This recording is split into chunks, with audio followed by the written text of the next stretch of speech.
Well, we're working on Lisa now, specifically on the leg region. Yes, so to work on the legs, we make sure that the leg we're not massaging is well draped, that the towel is tucked into Lisa's briefs, that she's covered and warm. Next, just centering on that part of the body you're going to work on, breathing deeply and relaxing. And next we apply the oil.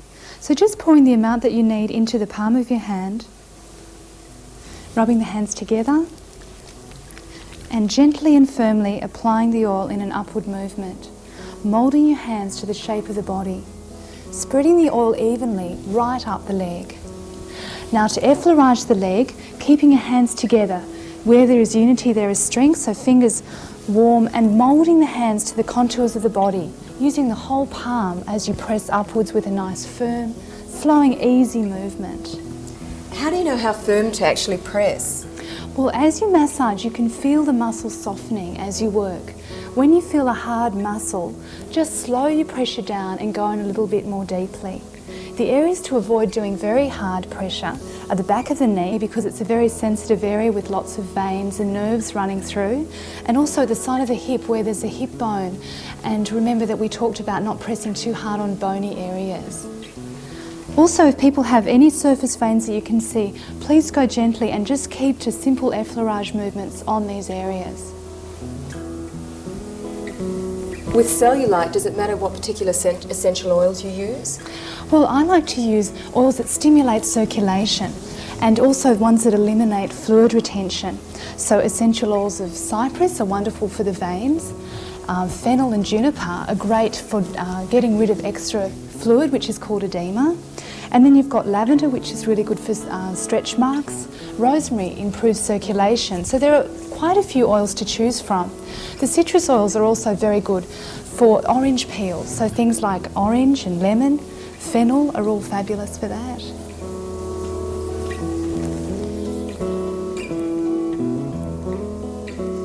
Alan is an athlete, and as a result he has a lot of aches and pains. Francesca, what essential oils can you use to relieve these?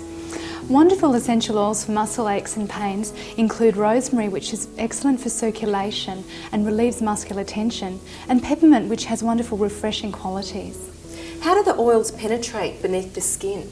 The oils penetrate via the hair follicles on the skin down into the epidermis layer. From there, the circulation of the blood via the little capillaries whisks the oils to circulate through the whole body. So it actually helps to have hairy legs? To a certain extent, but it can also pose some problems for massage, because the hair can really irritate your hands if you don't use plenty of oil, and also you can pull on the person's legs. So I'll just show you how much oil you should use for those hairy areas in the body. Often men will have hairy backs, so lots of oil there please, and the chest too, because that's a sensitive area.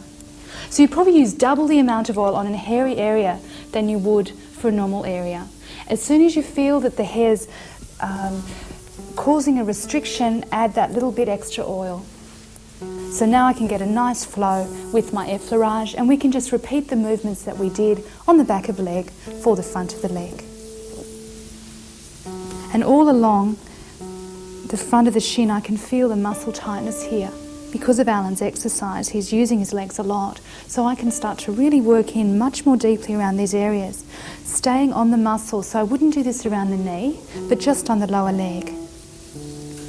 When I flow up to the top of the surface, I'm just doing a gentle effleurage to join this part of the body with the thigh, but no strong pressure on the knees, please. You should see the body rolling and moving as you're working. That means the person's relaxed. If they're holding their leg tight, just gently shake the leg and ask them just to let go of any tension that you might feel. You can also do some double-handed effleurage on the top of the thigh. See how my fingers are once again moulding to the shape of the body, and I'm working nice and steadily with even pressure.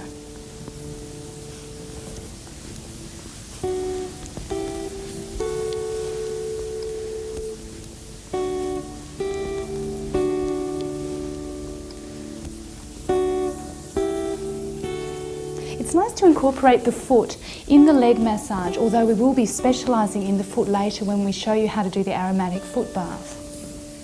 So remember not to leave parts of the body out. Work on the whole leg, bringing it all together with your effleurage movements.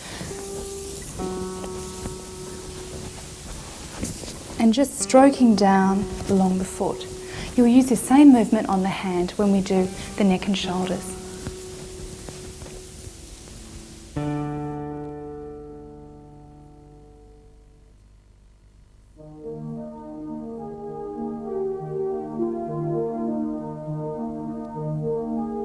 Everyone loves having their neck and shoulders massaged, so that's what we're going to do.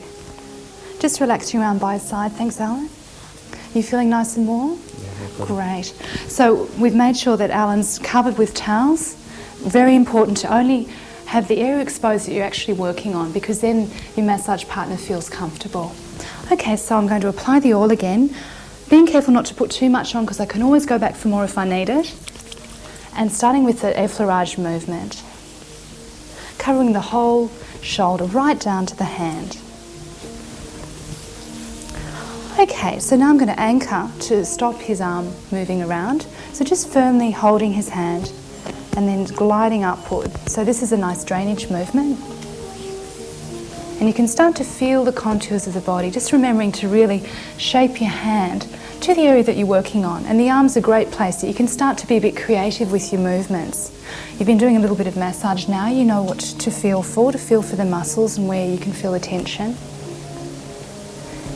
And so just slowing down where you feel the body's the tightest. Now I can feel a bit of tension here, so I'm just slowing that pressure down and really pressing it a little bit more deeply. The areas to avoid rubbing too hard at the back of the elbow where the bones are. Now we're just going to do some gentle kneading, which is really a squeezing and releasing movement for here.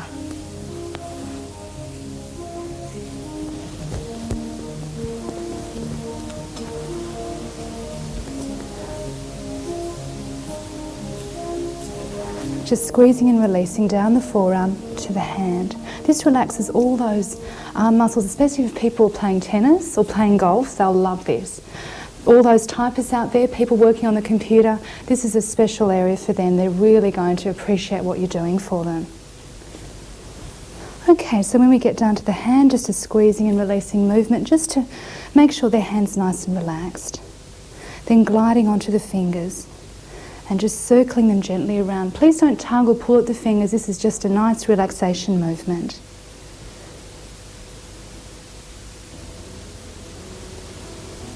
So just circling in each direction. This is to help your friend just to relax and let go of any tension in the hands. Okay, so we've done the arm and we're coming up to the shoulder now. So they can just relax their arm out like this. So that way the whole shoulder, you can see there's some gentle movement here. Okay, just turning your head to the side please, Alan. Okay. So now we can start to massage the top of the neck and shoulders, which is just a key area for so many people. And this shoulder muscle here is called the trapezius, and you want to get right underneath that. This is where you'll find all those knots. Can you see that there? That's a big knot I've just found. How does that feel? That's great. Oh, good. So talk to your friend and make sure that you're working on the right spots. That's not hurting you? Yes. Great. So when in doubt, remember to ask them how they're feeling. And you're going to get lots of positive feedback, I can assure you. Okay.